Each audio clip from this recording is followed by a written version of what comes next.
Good morning. Hi guys. Very quickly, today's live this is not a long one. By the way, I've got these live scheduled now every single day, so tap into my live at 6:30 tonight, and I'm going to be interviewing someone. You're really going to enjoy them. So I started doing these lives where I like interview people, just so I can bring a bit of content, a bit of hope to you guys in this difficult time of lockdown. But there was something I wanted to share with you which I felt was important. So yesterday, I'm busy going through Magna Carta, but not the book that we wrote, the research that went into putting up the book, right? And for those of you who don't know, Magna Carta was based on a keynote of mine I deliver called Leading at the Edge of Chaos. So in this keynote, I talk about how leaders lead during times of difficulty and the edge of chaos. And here's where this actually came about. So as a lot of you know, I'm a big petrol head. I'm a massive, massive petrol head. I'm sure a lot of you guys know this. And some years ago, I had the amazing privilege of interviewing what is called MotoGP riders. MotoGP is like Formula One, but for bikes, right? And I interviewed a guy called Valentino Rossi, the great doctor, Marc Marquez, Jorge Lorenzo, and oh man, I forget the fourth guy. But I interviewed these four incredible MotoGP riders, and I asked them each the question. I was like, what makes you guys the best, right? And the reason I was asking them that question is because I'm fascinated by pursuits, sports, conquests, anything you want to call it, where the inputs are the same, but there's a variable in the outcomes. I'll say it again. The inputs are the same, but the outcomes are variable. So this is like, it's like 100 meters, right? Like if you look at 100 meters at the Olympics, like the top 8 athletes that line up to run the 100 meters, you can't tell me the guy that's winning is winning because he's more talented. It's the Olympics. Like, it's the Olympics. The fact that you got to the Olympics means all of you are talented, right? So what separates a Usain Bolt from everybody else? What separates a Maurice Green from everybody else? What separates an Asafa Powell from everybody else? Like these guys that reach the absolute pinnacle, Tyson Gay, these guys that reach the absolute pinnacle of their game, what separates them from everybody else, right?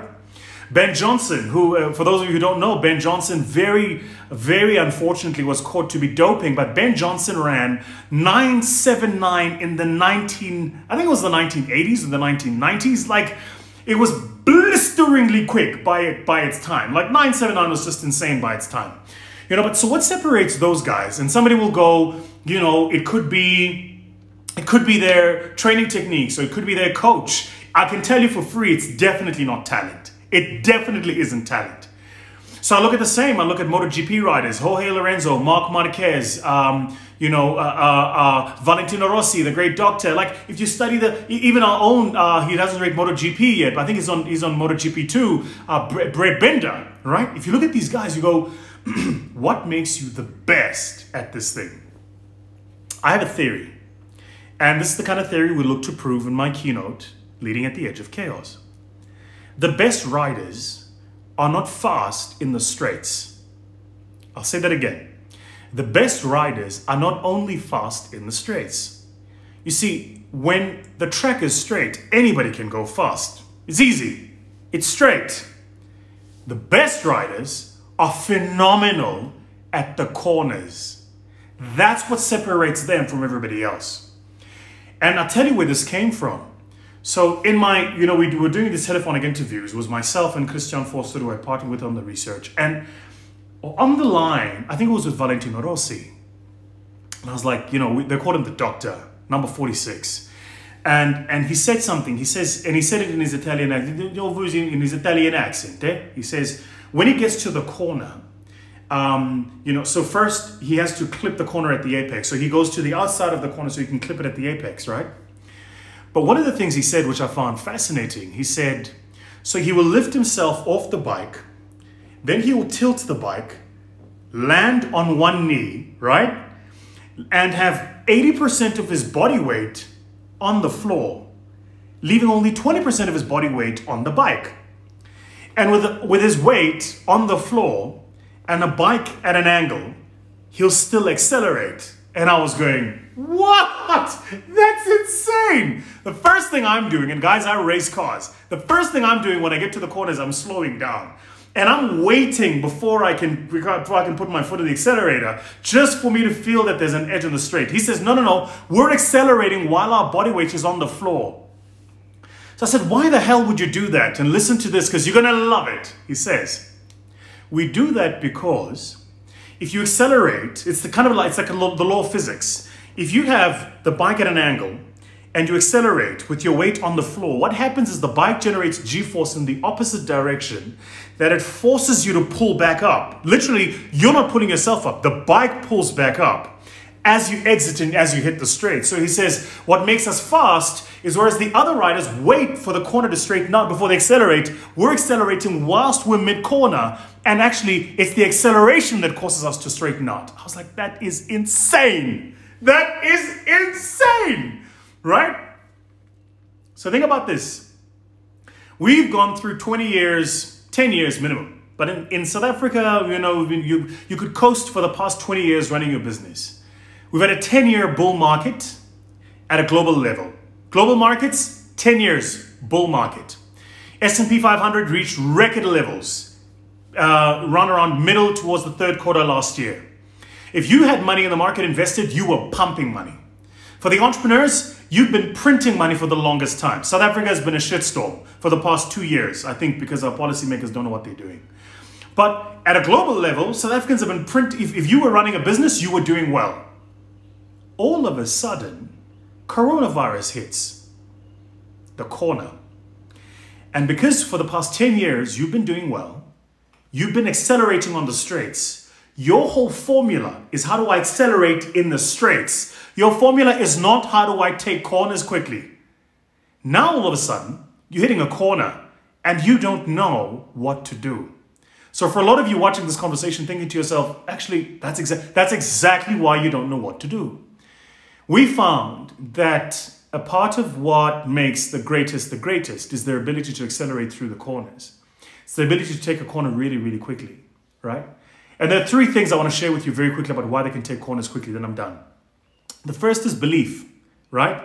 So now that Kipchoge has broken the 2-minute mile, is it the 2-minute mile or the 2-minute marathon? Something like that. But all of a sudden, you're going to see more and more people doing it.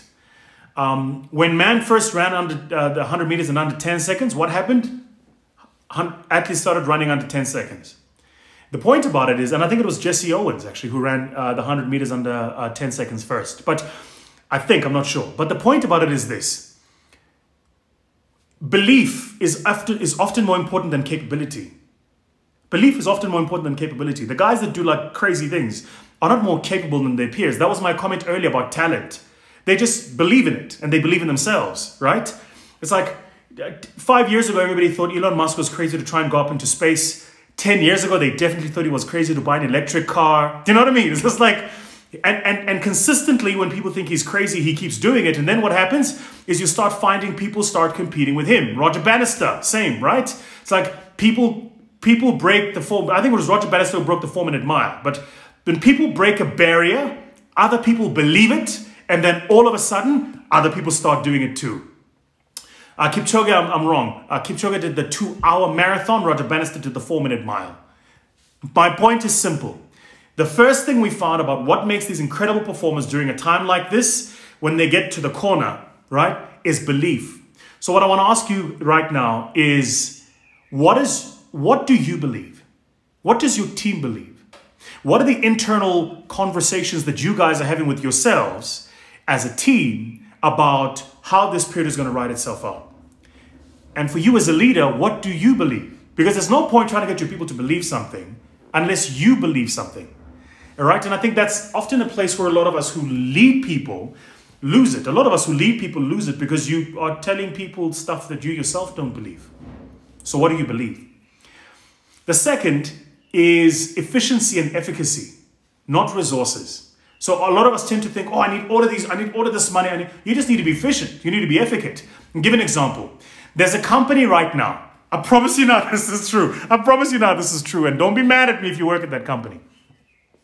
There's a company right now that's got a floor full of people who do social media, but they're getting their asses kicked by one person somewhere with one phone and decent lighting. Why? Because efficiency and efficacy is far more powerful than the resource. You'll find that that company is just, you know, everybody in the social media team has to have an idea, then they have to come up with the idea, then they've got to put it on the social media content calendar, then they've got to approve it, then it's got to go to the marketing director. Whereas there's someone out there with a phone who's just shooting stuff, putting stuff out there, and you guys are following them in droves. I'm going to give you guys a great example of this. Right now on IG, go and follow a guy called Leslie Jordan. Leslie Jordan is a rock star. Like, I discovered Leslie Jordan a few weeks ago. He's incredible. He's now on 3-point-something million followers, but the guy's just like amazing. He starts the video, goes, well, shit. He's got like this deep Southern accent. He's absolutely incredible, right? You're right. Onke just said to me, Ted Riley and Babyface proved that, man. What the hell was Ted Riley doing? Did you guys see the guy dancing behind the scenes? I'm like, wait, it's an IG Live.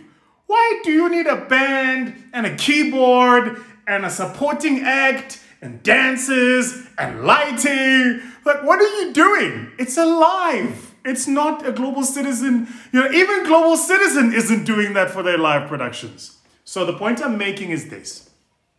Efficacy and efficiency, far more powerful than the resource. First point, belief. Efficacy and efficiency, more powerful than the resource. And third is clarity.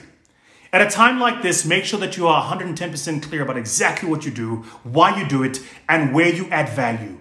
A lot of people, I think, are caught with their feet very flat. What they call in boxing, flat-footed. They're caught with their feet very flat because you've been trying to be everything to everybody. I've just seen what's been happening on my DMs. The number of entrepreneurs who've been sending me questions going, dude, I need help. I don't know what I'm going to do. Please help. I don't know what's next. Let me tell you why. It's because you were trying to talk to everybody. There's an old expression in marketing. They say, if you say your customer is everybody, then your customer is nobody. The idea is you've got to have a very specific set of people you're targeting and talk only to those people. Clarity, clarity, clarity, clarity. So don't forget those three things. I thought I'd share them with you and try and see if you can exercise them this week, right?